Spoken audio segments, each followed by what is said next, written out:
Welcome back to the Flow Performance Podcast. My name is Ricky Dan, founder of Flow Nutrition and your host. On today's episode, we chat with mindset and performance coach Simon Williams. Simon is the director of Motivation and Performance Partners, commonly known as MAPP, and Readiness Camps. He is a former AIS athlete, award-winning artist, and Psych K certified practitioner. Over the last 20 years, Simon has worked with Cricket Australia, World Surf League, AIS, NRL, and Olympic and Commonwealth Games coaches and athletes. During this time, he has helped some of the world's best athletes, international artists, coaches, and leaders to perform at their best. I first came across Simon from his work with Readiness Camps and instantly knew that he was someone I needed to connect with. We both share a love and maybe even an obsession for everything high performance, surf, snow, and flow state. I truly admire the work that he does, and it is a genuine honor to have him on the podcast. In today's episode, Simon answers the question, what's the go with getting into flow state? We discuss how to overcome performance anxiety. We discuss preparation rituals, common barriers to flow, and how to create environments to facilitate peak performance. If you find it valuable, don't hesitate to share it with a mate or post it up on your Instagram story and tag the Flow Performance Podcast. Any support in getting this content out into the world is greatly appreciated. Simon drops so much wisdom in this chat, so grab yourself a pen and paper, sit back, relax, and enjoy the chat with Simon Williams.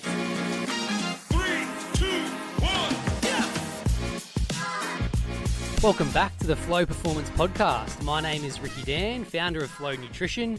Today I'm with a very special guest, mindset and performance coach Simon Williams. Mate, thanks for joining me today. Mate, thanks for coming all the way to Nuribar for a conversation and a chat. Nuribar, is that? Nuribar, yeah. I knew you were in the Byron Shire, but I didn't know exactly. Mate, it's bloody beautiful out here. Yeah, welcome, man. It's gorgeous. Yeah, very grateful to have the space and to be able to sit here and be with you today, man. It's a pleasure. I'm very grateful to be out here and to have you on the podcast, mate. So today's question is, what's the go with getting into flow state? So as an exercise professional myself, I feel like we spend a lot of time really dialing in the physical training side of things. We milk the sort of 1%ers out of our physical training and preparation, but very rarely do we look at the mindset side of things, which is quite scary because if we don't sort of align our body and our mind, all of our skills, our physical capabilities somewhat get thrown out the window, right? So, yeah, where do we sort of start with getting into flow state? What's the go, mate? What's the go with flow? I love that. I love rhyme.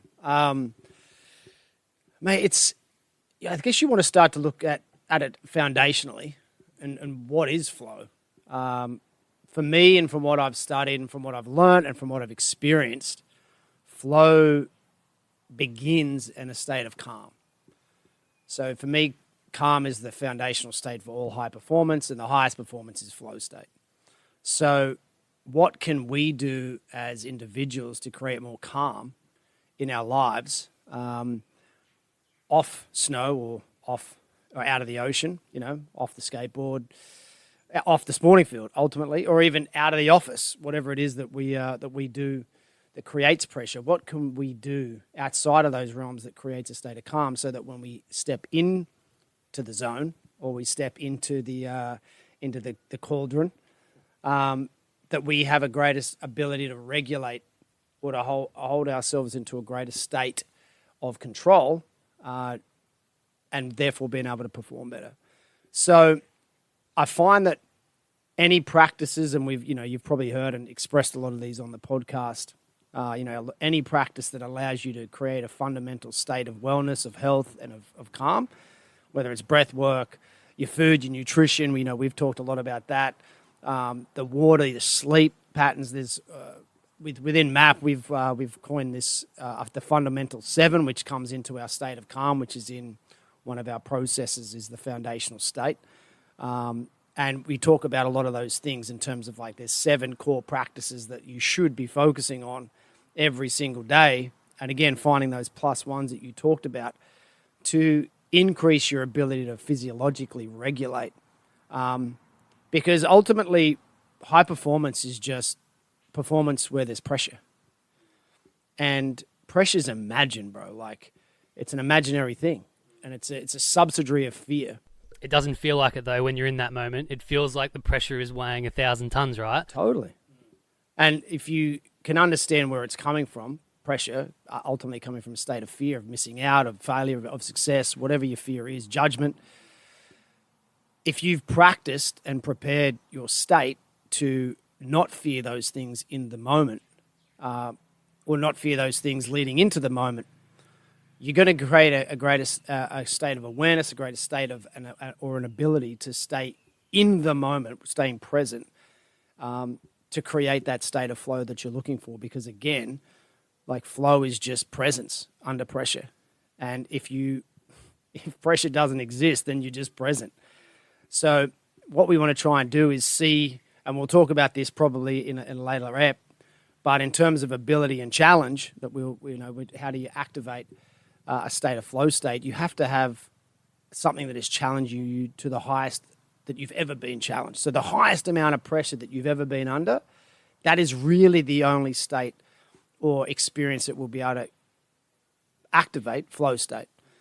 But how do you stay within your calm state? How do you stay present when you're in a state of high expectation, high challenge?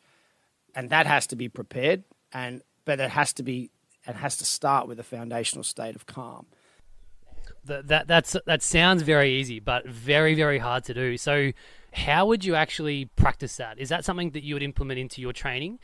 That sort of those scenarios? Would you set yourself up with a scenario to sort of create pressure, to sort of expose yourself to it? Or how do you sort of approach that? In terms of mindset, I mean, working alongside a lot of tactical and technical coaches, we can create those scenarios. Sure, we can encourage scenarios that activate fear. And, within a business that I work with Ryan Tierney in terms of Readiness Camp, we do that. We learn all the mindset tools, then we literally go out that afternoon and go surfing, go wakeboarding, go rock climbing, go whatever extreme sport that we've got access to. We'll do that to activate those states of fear, of pressure, and then remind the athlete or remind the participant of what we're there to do and how we stay calm under that pressure, and ultimately move through into a state of control and then into a state of flow when they're experiencing these new experiences ultimately. So the practices that I would probably ask other coaches or even employ myself to create calm would be off the sporting field to begin with, every single day, fundamentally working on things that bring you into a state of alignment. Like we said, breath work, which we'll discuss later, whether we look at the information that's coming in, what are you exposing yourself to on a daily basis, whether it be inspirational, motivational, or whether it be suffocating or deterring, that's another thing. We all have social media, but at the same time, like, it's not often that we get on there, and when we leave it, it's put us in a greater state than when we turned up.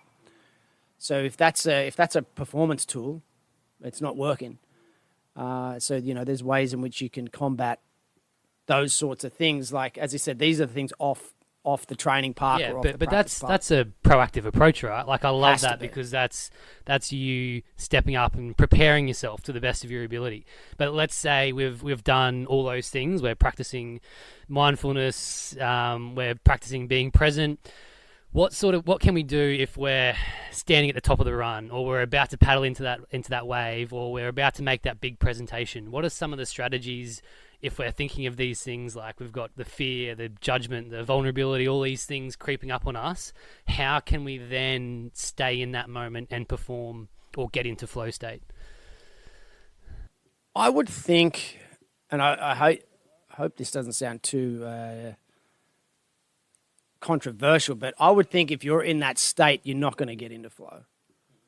If you're in a state of already doubting yourself, of worry, of anxiety, of pressure, of fear, and this is your time to perform, unless you've prepared your mind, which basically the body achieves what the mind believes, unless you've prepared your system for that level of pressure or that level of experience or that level of performance, I think you'll find that your mind has already tipped this experience to more of a strain or a crisis than it would be a stretch, which is where the juicy spot of optimized performance lives. And as we talked about, where flow state, sort of, it's right in that juicy spot of stretch and almost to the point where you're putting a little strain on yourself. I love those terms, stretch versus strain. I think that's so accurate, because you are, to be in flow, and as you said, we'll discuss this in another episode, you need to stretch that boundary of skill. And so that's, I really like that analogy. Well, yeah, there's a particular way that we look at it with our athletes and performers. And you can think about musicians as well on stage, actors in front of the camera. It's that ability to regulate or control yourself, your experience, your emotions in that moment, because thoughts control feelings, feelings control actions, actions control thoughts, spiral up or spiral down. So in those moments where, as you said, if you're in the performance or you're leading into a performance, and you're experiencing things like fear or doubt or worry or stress, for me, it would be the best case scenario would be to take a breath and get yourself back into control, get yourself back to calm, ultimately. And then from calm, you're kind of asking yourself, what have I got to do to get this right? And then moving forward through the steps that you would hopefully go through. And again, we teach this through a thing called the cycle of certainty, which we've developed at MAPP for all performance. And it's groundbreaking and it's killing it, right? And because it's... What's the name of that called? It's called the cycle of certainty. Okay. Have you released that yet? I haven't heard. 24, bro. Early 24. Oh, exciting. You heard it here first. Well, all of the performers, athletes, actors that I work with, we use it. That's sick. But I would love to touch on very quickly, you mentioned breathing, right? What are we actually talking about when you say, is it just focusing on the breath? Is it just being aware of it? Or are you actually changing your breath somehow? Well, maybe I'll flip it on you. Like if you shut your eyes down and recall an experience that was heightening, stressful, challenging, pressurized, like you can kind of sense the whole body's going into, and you're not even there, but the visualization practice can put you in that moment. And I would think you would be feeling a little restriction on the lungs, on the chest, on the system tightening up, seeing the threat of what's about to happen or the possibility of again, whatever's going to happen at the unknown, the fear of. It's like, how do we create more of a state of expansion rather than restriction? So the breath is ultimately the best thing that does that, because the breath controls the heart, right? So I guess the one from the research, the breath that we teach is, I haven't coined a term for it yet, but I just focus on like the BCB, like the belly chest breath, and it's 2 in the nose, 4 out the mouth. And again, it's a combination of a few things, the shamanic breath, the alkaline breath, these are things from, the esoteric space that we dive into a little bit too. But it's ultimately, when we talk about the breath, the practice of it is putting yourself back in the moment. Because as we said, presence, that's where high performance lives. When you've got trust and faith, you can be present. And obviously, the opposite of trust is doubt. The opposite of faith is fear, right? Or worry or anxiety. So it's like, how do we create the opposites of those? And it's to remove that challenge at all.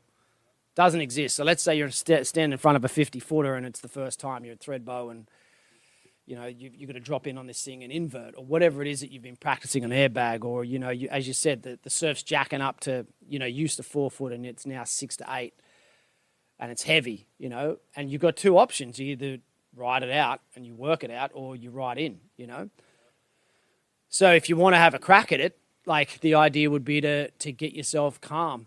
And again, this is why you can't expect to just turn that on if you've done zero preparation. You can't expect your body to go, oh, yeah, we know what to do. We know how to get calm. We know how to feel like we're in control in this out of control situation, because you haven't done anything for it. So it's like your body's just doing what it's meant to do. It's telling you that you don't know what you're doing. and it doesn't trust you. So the mind is built to see the threat. The mind is built, that's the way it's built. It's kind of like it provides you with the knowledge that you're in trouble or that there is threat and that you need to do something different, not what you're about to do, in order to stay safe. That's its job. So if you can provide the mind with the resource or the solution to that problem, it will go, so you do know what you're doing. All right, we'll get out of the way and let you go. And then if you've trained again, the heart, which is the area for trust, and if you've trained your purpose, your gut, your soul, to make sure that you can go forward with courage, then you can then ultimately, as we said, commit to the thing that you want to do. But in that moment, but like I was saying, if you haven't really prepared any of this stuff before you've hit that, it's really going to be quite challenging to do any of it with any sense of satisfaction at the end. Like, because fear, like, and again, like, I'll ask you the question, like, let's say we were to drop you on a 50 today, and it was either do it or die kind of thing. You'd take it on, but once you landed, what would you feel? Oh, just the best feeling in the world. Oh, let's say I landed successfully. I haven't eaten shit. Is that? I've stomped it, right? So let's say you, like, the idea is that you're standing at the top of the run. Yeah. And you have to do this thing. Yeah. Like, and the idea is that if you're dropping in a state of fear. Yeah. And you land, you don't experience that sense of satisfaction. It's more of a sense of relief that it's done and it's over and you didn't die. Yeah. So that's so unsustainable as a high performer. Living in a state of fear and relief being because your brain will give you the dopamine for that. I mean, we talk about the cheetah and the gazelle a lot in terms of mindset, and they've both got goals, but one of them is in a state of fear their whole life. The other one's in a state of love, of desire. So as a high performer, you must get yourself into a state of love, of desire, of want, and then move into that, ability to feel satisfied as you go through experiences because of your practices. So as I was saying, going back to that state of fear, the idea of bringing that up was to say that you, at that moment, like, how do you get yourself out of the state of fear? Like, you're asking about performance, how do you get back to calm? It's like, well, you've got to provide your mind with the resources, the solution, so that it doesn't fear what's to come. So letting go, in a way, is the skill, right? You just need to take a step back and then let your body do what it knows what to do and not let your mind sort of take over. If you've done the work. If you've done the work, yeah. Yeah, that's right. I can't go and surf Pipeline tomorrow because I haven't done the work physically to be able to do that, right? So it's a combination of that. Totally. So, practice does come into it for sure. Yeah. But a lot of the time, and I think this is probably something for the listeners too, is that, they're probably saying, well, what about all those times you do something you've never done before? Like what happens if this is the first, you've been practicing for the 50, but you've never hit the 50? What happens if it's, like you've been training for a specific thing, but this is the first time you're doing it in real performance? And if you haven't done a lot of the practice, then I would say that the thing you fall back on then is process. And if you haven't really got a process, or your process is, as we said, mental and not physical, then you go back to the past.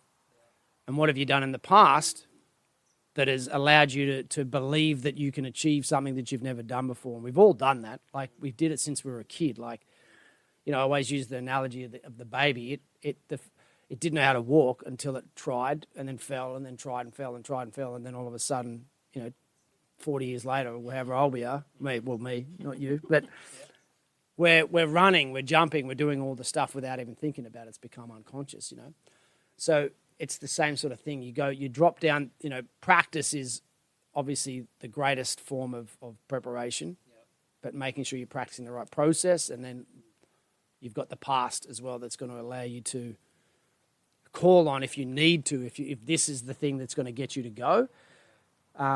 Because ultimately, as we said, in that moment, in order to commit to the thing that you want, to the dream, to the progress, you've got to have a process. And if you haven't got a process to rely on under pressure, then like I said, I'm not sure. One, you're never going to hit flow. But two, I don't think you're going to either enjoy it or you're going to dominate it at all. Oh, mate, there is so much in there. I'm just reflecting over my own practices, and I was just thinking back to Cadrona. I was just in New Zealand a couple months ago. I did not have a process hitting some of those big jumps. My process was, fuck it, why not? And it worked in a way, but mate, that all makes so much sense. And I feel like we could talk about this for hours. We'll probably have to leave it there for today's episode, but mate, there is so many gems in there I think the listeners are going to absolutely love and get heaps from. So thank you so much for sharing your wisdom and your knowledge in today's topic. If people have further questions, they can hit us up at Flow Nutrition or you guys directly at MAPP_life on Instagram. Yeah. That's Instagram. MAPP_LIFE. Beautiful. Yep. And I would also highly recommend checking out the MAPP Life podcast for some more epic chats with literally some of the world's best performers, athletes, coaches, musicians. So make sure you check that out as well.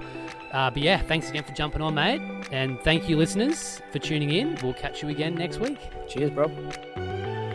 Thanks for listening to another episode of the Flow Performance Podcast. I hope you enjoyed the chat and found loads of value that you can use to fuel more flow state in your life. If you did enjoy the content and want to support the podcast, don't forget to give it a 5-star rating, leave a review, or even better, share it to a mate, post it up on your Instagram story and tag Flow Performance Podcast. We really do appreciate any support in getting this content out into the world.